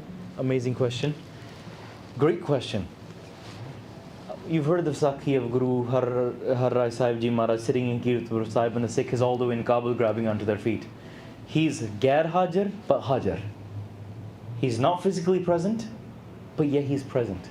He's holding onto Maharaj with his heart. Then there is someone physically in Guru Kalgita Pacha Ji's Darbar, Duni Chand, who runs away from the battle before it even begins because he's scared to die. He started thinking about his children, family, and everybody else. Kaibari Prithi Chand was physically closer to Guru Ramdas Ji than many other. Guru Arjan Dev Ji is all the way in Lahore, sent away. But Prithi Chand Ji is right there stealing all the letters. Remember, Baba Prithi Chand Ji is not somebody that didn't know about Sikhi or he was born in the wrong family. They're the son of Guru Ramdas Ji. Anji? They were very spiritually wise. They knew a lot of things. However, Madi Ji Khot Agi, that little tiny thing turned bigger and bigger and bigger and bigger. Right? Gal prem di hai. Guru, हाँ, गुरुद्वारे संगत चाण दा बहुत फायदा है, ठीक है. Sometimes Maharaj कईयां नूं अपने लागे एहो जे रखदे. Even in Guru Gobind Singh Ji's army, sometimes there would be certain people that were, you know, थोड़ा होर सुभाਅ ਹੁੰਦਾ ਸੀਗਾ. Right? Remember, it's an army. And ਕਈਆਂ ਨੇ ਪੁੱਛਿਆ ਕਿ ਮਹਾਰਾਜ ਤੁਸੀਂ ਇੱਥੇ ਇਹਨਾਂ ਨੂੰ ਕਾਹਤੋਂ ਰੱਖਿਆ? ਉਹਨਾਂ ਨੇ ਕਿਹਾ ਇੱਥੇ ਲਾਗੇ ਫਿਰ ਵੀ ਸੰਗਤ ਸਾਂਭੇ ਹੋਏ ਆ. You know, ਇੱਥੇ ਸਵੇਰੇ ਨਿਤਨੇਮ ਜੀ ਇਹਨਾਂ ਨੂੰ ਛੱਡ ਦਿੱਤਾ, ਇਹਨਾਂ ਨੇ ਹੋਰ ਪਾਸੇ ਜਾ ਕੇ ਹੋਰ ਗਾਹ ਪਾਉਣਾ ਆ. Meaning there were people, maybe some were other faiths, some were ਨਹੀਂ ਜੁੜੇ ਨਹੀਂ, but they were just kind of joining, hanging out with the army. ਹੈ ਨਾ? ਹਾਲੇ ਸੰਗਤ ਵਿੱਚ ਆ ਰਹੇ ਸੀਗੇ. ਚੜ੍ਹਦੀ ਕਲਾ ਵਾਲੇ ਪੂਰੇ ਮਰਜੀਵੜੇ ਸਿੱਖ ਵੀ ਸੀਗੇ, don't get me wrong, not there was 99% ਬਹੁਤ ਚੜ੍ਹਦੀ ਕਲਾ ਸੀਗੇ. But ਕੁਝ ਇਹੋ ਜਿਹੇ ਵੀ ਹੁੰਦੇ ਆ ਕਈ ਨੇ ਸੁਣਿਆ ਮਹਾਰਾਜ ਉਹ ਇੱਦਾਂ ਕਰਦੇ ਆ, you know, it's not nice, ਹੈ ਨਾ? and like ਕੋਈ ਨਹੀਂ ਇੱਥੇ ਠੀਕ ਆ, ਫਿਰ ਵੀ ਸੰਗਤ ਕਰ ਰਹੇ ਆ, ਸੋ ਉਹਨਾਂ ਦਾ ਵੀ ਧੰਨ ਆ, ਧੰਨ ਦੇ ਰਾਤ ਗੁਰਦੁਆਰਾ ਮਹਾਰਾਜ ਨੇ ਲਾਗੇ ਰੱਖਿਆ. ਪਰ ਕਈ ਵੀ ਲਾਗੇ ਉਹਨਾਂ ਦਾ ਲੇਖਾ ਕਿੱਦਾਂ ਪੜ੍ਹਿਆ ਜਾਣਾ, ਕਿੱਦਾਂ ਪੜ੍ਹਿਆ ਜਾਣਾ, ਇਹ ਮਹਾਰਾਜ ਜਾਣਦੇ ਆ, ਠੀਕ ਹੈ. We are not the one to judge that. Then somebody that's far away, ਮਹਾਰਾਜ ਉਹਨਾਂ ਨੂੰ ਵੀ ਕੀ ਪਤਾ ਰੋਜ਼ ਜਾ ਕੇ ਦਰਸ਼ਨ ਦਿੰਦੇ ਹੋਣਗੇ, right, in their heart, or blessing them with naam. But they should also make a, still, that doesn't mean this person should be kicked out, and that doesn't mean that person should be coming to do sangat either. So it still happens both ways. By Veer Singh, actually, this is why you don't do Nindya even if somebody is in the Guru's house. Kai vari na, oh cheez Maharaj de haath vich hundi hai. By Veer Singh, great writer, great historian, great vidwan in our history, recent history. Oh, Mahampurkhan di sangat karde hunde sige, and he would get a lot of guidance from them. And one day he went to Darbar Sahib. Every day he would go there, listen to Kirtan Katha. And ਜਦੋਂ ਕੀਰਤਨ ਸੁਣਦੇ ਆ ਨਾ, one day he goes and there was a couple bajorg sitting in Darbar Sahib and they were just like ਉੱਚੀ ਉੱਚੀ ਗੱਲਾਂ ਕਰ ਰਹੇ ਸੀਗੇ, they were talking out loud. Bhai Veer Singh just had a thought in his mind. They're like, ਯਾਰ ਇਹਨਾਂ ਦੀਆਂ ਦਾੜੀਆਂ ਚਿੱਟੀਆਂ ਹੋ ਗਈਆਂ, ਹਾਲੇ ਤੱਕ ਇਹਨਾਂ ਨੂੰ ਦਰਬਾਰ ਦੇ ਵਿੱਚ ਬਹਿਣ ਦੀ ਅਕਲ ਨਹੀਂ ਆਈ. He thought this, just kind of a thought grazed in his mind in this way. To say these guys, their beards have become white, yet they still don't know how you should conduct yourselves in a darbar. Okay? So he just thought that sort of thing, and Kirtan Sunya, and just kind of walked away. Went. Bhai Veer Singh always did abhyas before they began writing and researching. Today they're trying to sit and focus and try to write, and they're like, Surti tekdi nahi hai, man da vich tekai nahi hai. They couldn't focus at all. So they struggled, they tried 2-3 days, and then they went back to the Mahampurk and they're like, Baba ji, pata nahi mere man ch ki ho raha, I don't know what's going on. So Mahampurk said, tu kite kisi di nindya ta nahi kiti? Like, what have you done in the last 3 days? They're like, nothing, just the typical, I went here, I did this, I went to work and did this whole thing. They don't gal kiti, you know, bought some groceries from the bazaar, came home, sabji banai, roti khali, that's about it.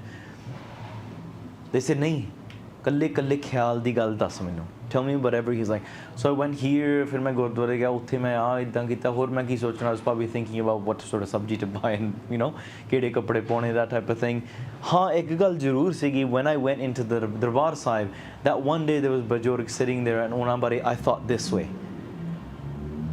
And Mahampurk said, ਤੈਨੂੰ ਨਹੀਂ ਪਤਾ ਉਹ ਪੂਰਨ ਬ੍ਰਹਮ ਗਿਆਨੀ ਆ, ਤੂੰ ਮਹਾਂਪੁਰਖਾਂ ਦੀ ਨਿੰਦਿਆ ਕਰਕੇ ਆਇਆ, ਭਾਵੇਂ ਇੱਥੇ ਉਹ ਗੱਲਾਂ ਕਰ ਰਹੇ ਆ, ਪਰ ਉਹ ਸੱਚਖੰਡ ਬੈਠ ਕੇ ਵੀ ਕਲਗੀਧਰ ਪਾਤਸ਼ਾਹ ਨਾਲ ਗੱਲਾਂ ਕਰ ਰਹੇ ਆ. You just didn't know that. You looked at it from your perspective. So ਤੂੰ ਨਿੰਦਿਆ ਕਰਕੇ ਤਾਂ ਹੀ ਹੁਣ ਮਹਾਰਾਜ ਤੇਰੀ ਸੁਰਤੀ ਨਹੀਂ ਜੁੜਦੀ. Until you go back, ਉਹ ਸੰਗਤ ਦੀ ਤੂੰ ਜੋੜੇ ਝਾੜ, clean the shoes of the sangat of the house of Guru Ramdas Ji, ਤਾਂ ਮਹਾਰਾਜ ਸੱਚੇ ਪਾਤਸ਼ਾਹ ਤੇਰੀ ਸੁਰਤੀ ਫਿਰ ਜੋੜਨਗੇ ਤੂੰ ਨਿੰਦਿਆ even through the thought you can't do. So that's why ਚਲੋ ਠੀਕ ਹੈ, leave somebody to their karma. ਜੇ ਕੋਈ ਗੁਰਦੁਆਰੇ ਆ ਕੇ ਮਸੰਦ ਹੋਏ ਨੇ, you know, people have come, changed Barney, stolen the money, they've done all that kind of stuff. That doesn't mean you allow them to. You have a jimmewari. If you're in the prabandh, you're organizing things, you're in a leadership position, you have to focus on these things, right? But now let's focus on you as an individual in your bhakti.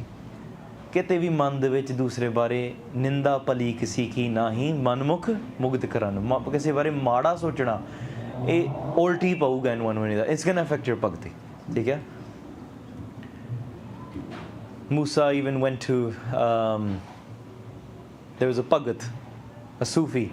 Musa went up to him and he said, ਤੈਨੂੰ ਪਤਾ ਵੀ ਹੈ ਰੱਬ ਕੌਣ ਹੈ, ਕਿੱਥੇ ਆ, ਤੈਨੂੰ ਪਤਾ ਰੱਬ ਕਿੱਦਾਂ ਦਾ ਆ? He's like, you know, I heard Rabb has no brothers and sisters. God has no brothers and sisters. I heard God has no house.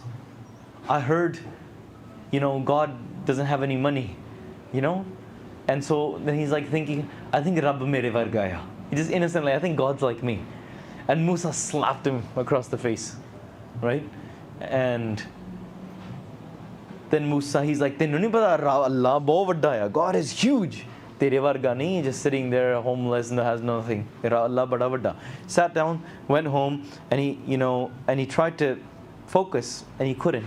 Kinna sama nikal gaya, akash bani hui. He talked to an angel nal gal hui. You know, that's how their stories are. Angel came, had a conversation, and the angel said, why would God talk to you? Because you slapped God across the face 3 days ago. And he's like, wait, no, I didn't slap God, I didn't meet God. He's like, nahi, see that? Onu jaake dasna pehna ya. That was God. You went and slapped God across the face. You need to go back to that Sufi. You need to grab his feet and you need to say, yes, God is like you. God has no clothes and you have no clothes. God has no house, you have no house. God had no brothers and sisters, you have no brothers and sisters. Allah tere varga hai. And he went and said that. Fir ਉਹਦੇ ਤੇ ਫਿਰ ਬਖਸ਼ਿਸ਼ ਹੋਈ ਸੀਗੀ. ਠੀਕ ਹੈ? So things like this, ਪਰਮਾਤਮਾ ਸਾਰੇ ਪਾਸੇ ਤੁਸੀਂ ਜਾਣੋ, and you will begin to see those things. And people pass, people come and go. Attach yourself to the truth. ਬਾਕੀ ਦੁਨੀਆ ਕੋਈ ਚੀਜ਼ ਆਂਦੀ ਜਾਂਦੀ ਰਹੇ, you'll stay stable. If you attach yourself to something that is unstable, when that falls, you'll be trying to swim. You'll be trying to grab onto something, you know? So don't find yourself in that place.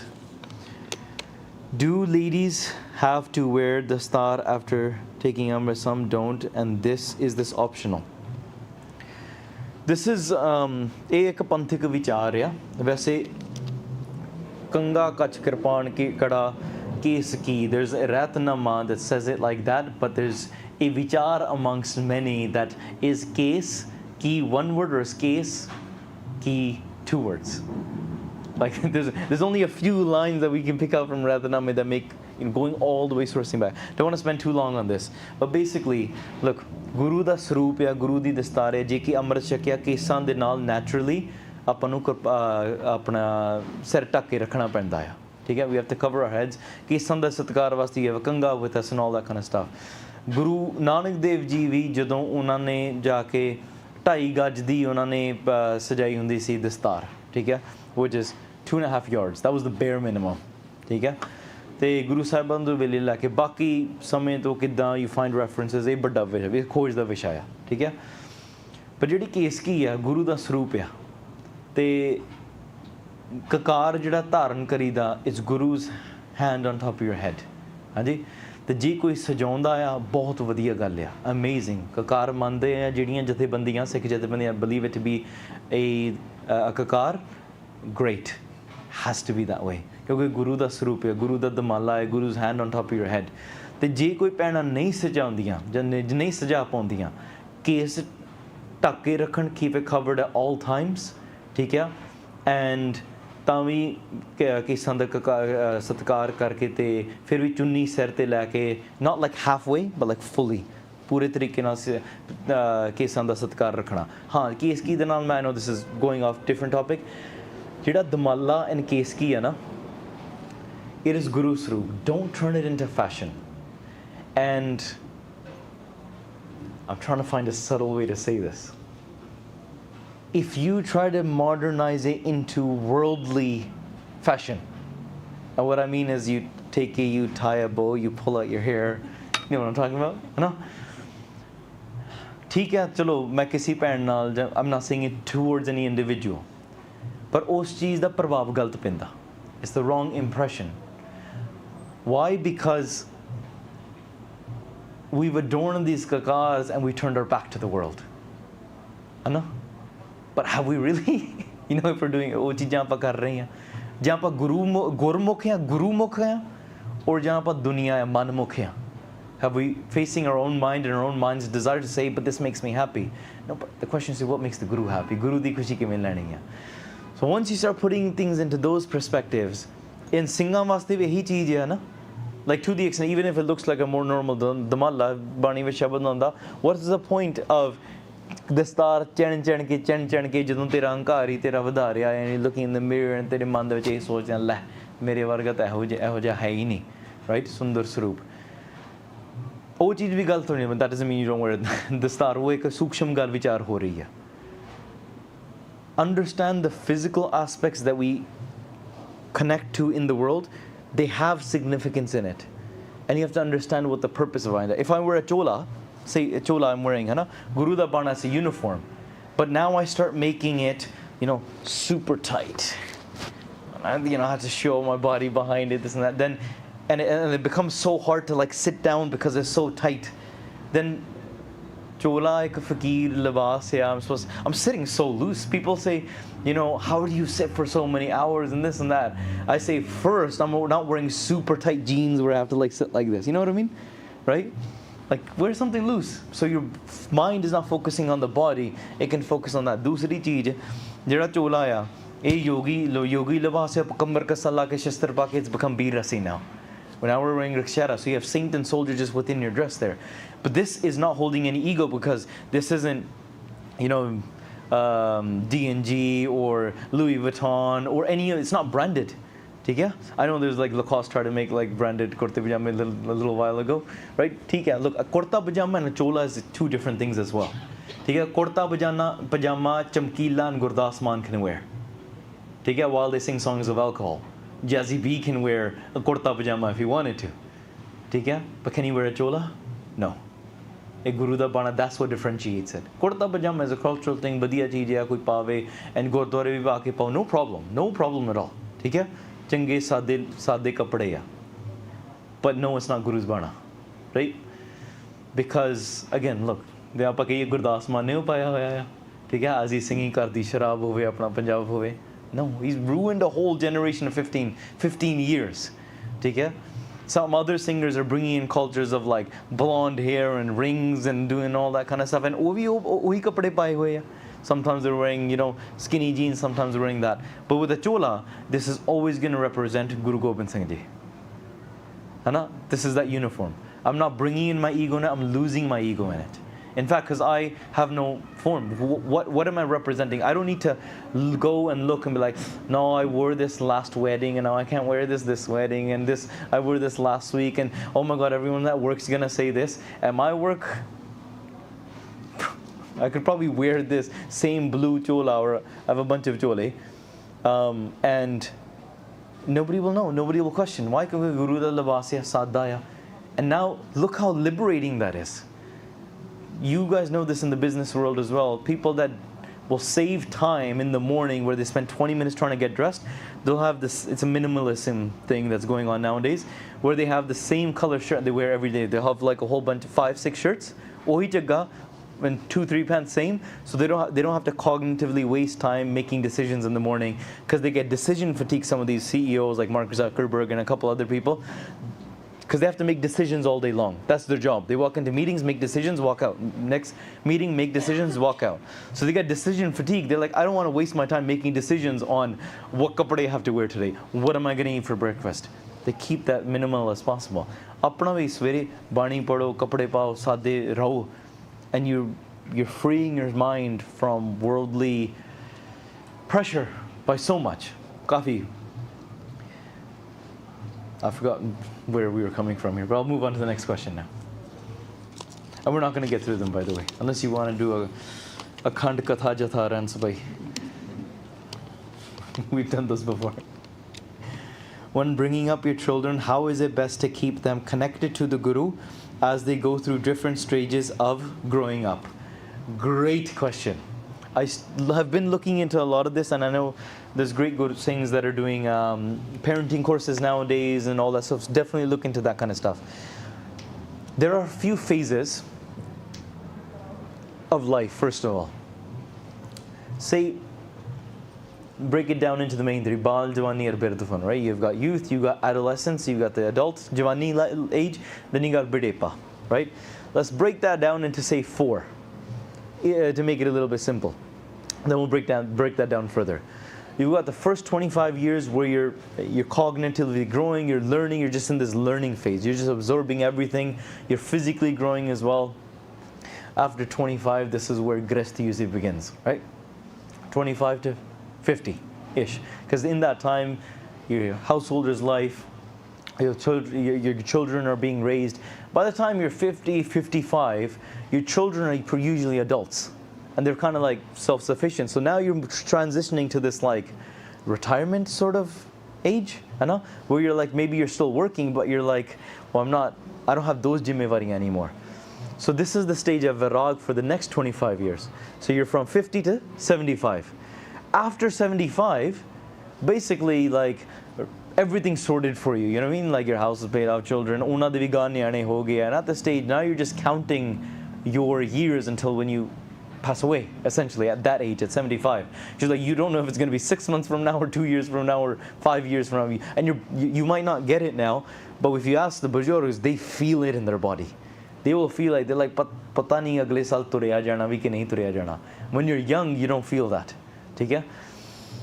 So they're in the stage of just complete detachment. They're in that, they call that sannyas. So we've got Vidya, the first 25 is years of learning, that is called Vidya, Grist, Virag, and Sannyas. Okay, so let's break down, we're talking about children here, just the first 25 years. Break that down in the first 5 years is different. Okay? Where they are a natural sponge, whatever you say, whatever you do, you need to give them pyar as much as possible.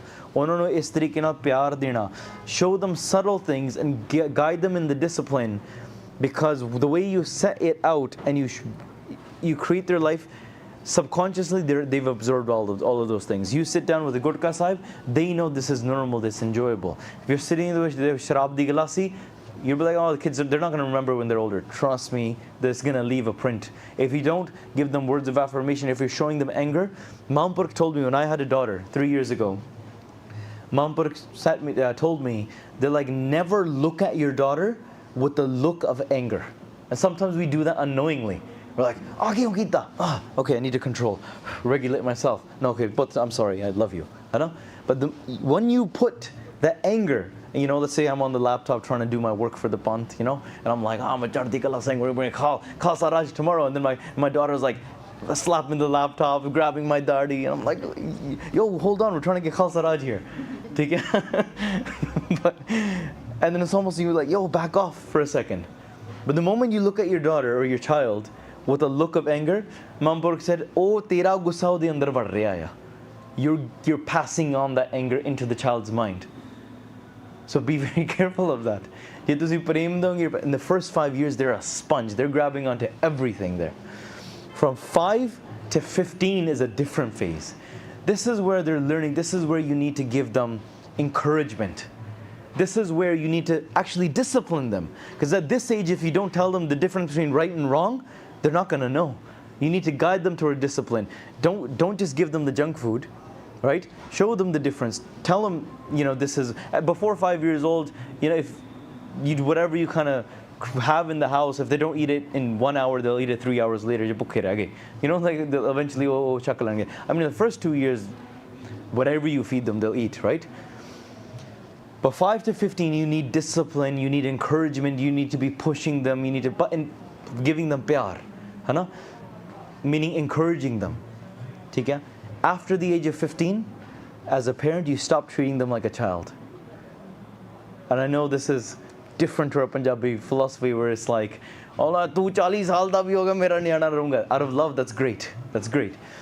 At the age of 15, you need to make them feel like an adult. And something my dad told me when I was young, which I still remember today. I had a growth spurt right? When I was in grade 8, that's probably when I was around 14, 15 years old.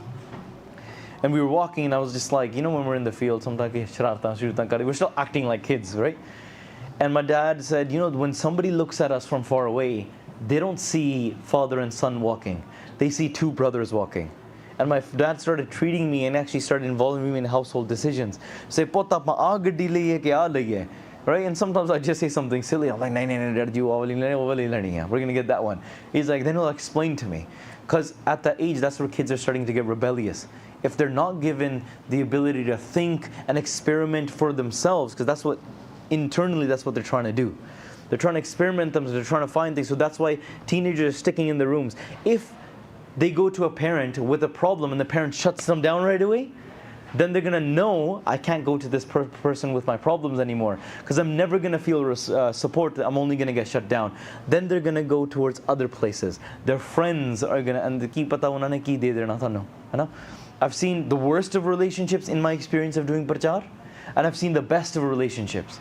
The best of relationships I've seen is where even a 12-year-old, all the way to a 30-year-old, to a 39-year-old, to the parents that are Bajurg, they can say, they will come home from work and school and whatever, and they don't have a TV in their living room, and they just talk. And they talk about every little thing that happened.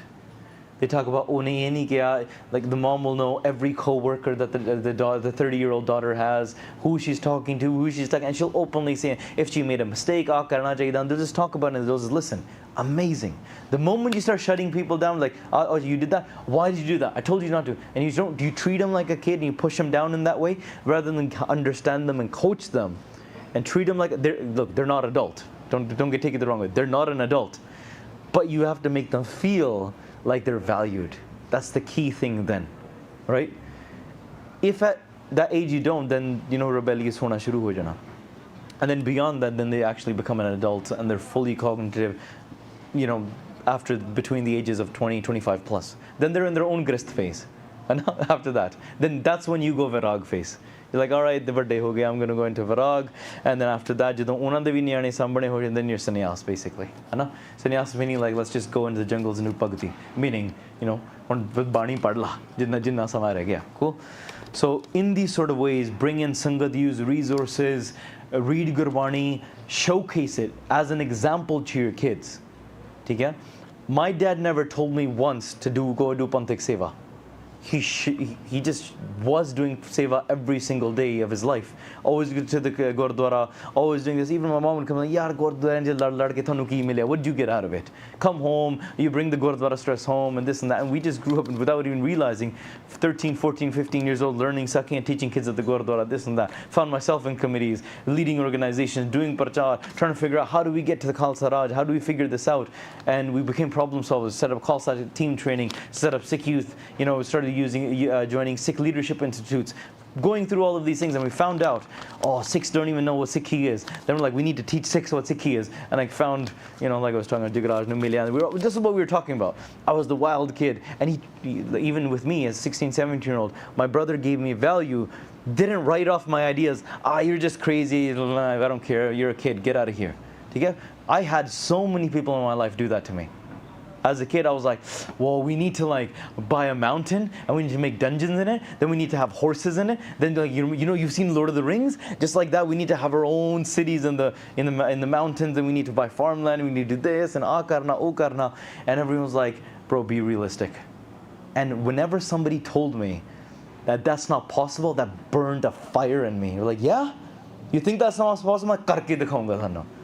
Like it was the opposite, because my dad was a professional kabaddi player, he was a professional kavishar, he had lived with Kharkus and all that kind of stuff, and you know, we kind of gained that. Whereas, you know, my mother was a little bit like, ki lena, you know, and so I understand both of the, you know, sort of like dynamics there, right? But my dad never told me to do any of that. He never told me to do katha. He never told me that. He just saw me on stage one day, like, tu katha kar raha hai? What are you doing? And then he sat down, he's like, I'll go down, and he like gave me points of feedback, gave me encouragement. It was very, very good. But even with like my elder brothers, those that I connected with are those that didn't write me off. They channeled my energy. The person that wrote me off and they're looking at me today. They called me dictator. They're like, you're crazy, you're pagal, you live in the clouds. ठीक है? But you need to channel the energy of your child when they're at that age. You need to understand their psyche. If you don't, then they're going to resent it. ठीक है? Or unknowingly you might be like putting them down in one way or another, or limiting their potential. I shouldn't say limiting their potential because chalo karma naal sara kuch hunda hai. But hopefully you understand the general twist of it. Like, you don't want to be a hindrance to the child, you want to be lifting them up even more, right? And to do that, you have to recognize your own mind first. Okay? Do you have your own traumas that you're struggling with? Do you have habits and things that you have passed down from your parents? I didn't realize I had certain little habits until I got married. Because in my house, my dad would do the same thing, I'd do the same thing, my mom do the, my brother's doing the same thing. It's little things, right? And my wife's like, see, you're just like your dad. I was like, no, I'm not. She's like, you're just like your mom. Oh, how dare you say that about me? I know. And then when she pointed out, I was like, oh, I am. Oh my God. I didn't realize I was like that. Okay, then I had to diagnose that within myself, right? So sometimes when you go out of your home and you get exposed to the world, you go back into your home and you realize, what sort of culture do you want to build in your life, in your house, for your child to grow up in that? Okay? And this is especially important for bibiyan, okay? Because as a mother, as a wife, you don't realize your power, how much you control the environment. You control the fragrance and the culture of your household. Okay? And I know this might sound a bit old school. Okay? But there's so much power there, unrealized, because whatever this thing is bringing you, because I'm not saying it from a book, this is my experience, right, which I've seen in 15 years of Parchar, through my own family and through my own relationships now, with my wife and my daughter. You will bring the energy. The thing has to be noble, has to have integrity. If there's truth to it, you can be vulnerable sometimes. Just don't be weak and insecure and all that kind of. No BB wants to get married to an insecure guy. See, the girls are laughing. They proved it. Banda jada mehnti has integrity, is trying to follow what they believe and is true to that. They will provide that sort of energy to them, and the bibi will help make that a reality in the house. If she too also believes in the same philosophy. But the Singh has to be integrity, has to have integrity with that, has to stand on it. Can make mistakes, no problem, but has to be always wanting to find that truth. Just be noble. That's the word. Be noble, and the wife will give that fragrance in the house and create that and provide even more back to that. So eight चीज़ां बड़ियां शक्तिशाली हुंदियां हैं. If you want a relationship course, we'll do it another time. Yeah.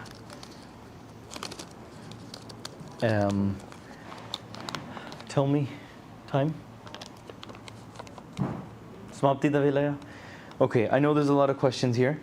I do encourage you guys to keep coming Sangat, asking questions. On our website, I'm going to keep these questions actually, and hopefully we can write little blurbs and turn them into videos maybe, where we can answer more of these questions, maybe online potentially. I know the questions are just an excuse for us to do Sangat. That's why I didn't really focus on getting through every question. You'll have plenty of opportunities. You guys do this every week. You sit with your Ardas course, you have Parcharaks here, beautiful people, they're learning, they're able to teach as well. So when you spend time with that, you'll continually see, maybe the question you're asking today, you might not get that answer, but maybe a Kalpurak is saying you shouldn't be asking that question right now anyways. You should be focusing on this, and then you go forward. If there's really is a doubt you're struggling with, chalo, reach out. Do reach out. Do Ardas to Maharaj, speak with Maharaj, take a hukamnama. In many situations in my life, I've just done Ardas. Maharaj, I know you work in everything. Work through Gurbani, give me guidance. And sometimes I'll be confused. Maharaj, you're not really telling me, my option A or B. You know what I mean? It's like maybe I'm asking Maharaj, should I buy the blue Lamborghini or the white Lamborghini? It's like, take a hukamnama. And Maharaj says, Dunya sari fikiya. And I'm like, Maharaj, that doesn't answer my question. Blue Lamborghini or white Lamborghini? Right? Maharaj is telling you your question is wrong there. Right? Meaning you're focusing on the wrong things. So, Ostambad, maybe it'll make sense. And Maharaj is saying, neither. this is the right answer. And kai vari I will get a direct answer, directly, word for word, sometimes maybe not mainline, sometimes the rest. Build that relationship with Gurbani and you will get it. I know a Singh that really has such a deep understanding of Gurbani. I believe he has all of Guru Granth Sahib Ji memorized. He is a different level Singh, like he's at a different level. Like, you know, he'll wear pant shirt and he'll just act like an organizer uncle and he'll just walk around the Gurdwara like that. But between the Singhs and I, we know he's at a different level. In his Puro son Maharaj, he'll go into Maharaj's room, he'll just do ardas to Maharaj, he'll sit with, and he'll just read Gurbani, you know. Through that, Maharaj will tell him, through his experience of that reading Gurbani, Maharaj will tell him exactly which house to buy, what color it should be, what street it should be, and he'll walk out, and they put an offer on all of these things. And his family was living in an apartment, kids grew old, and every time they would go into a house and they'd say, okay, this is the house, finally found the perfect house. And then he's like, wait, before we sign the paperwork, let me go ask Maharaj. And he went into the room and his family wife was like, no, what if Maharaj says no? There's always that fear.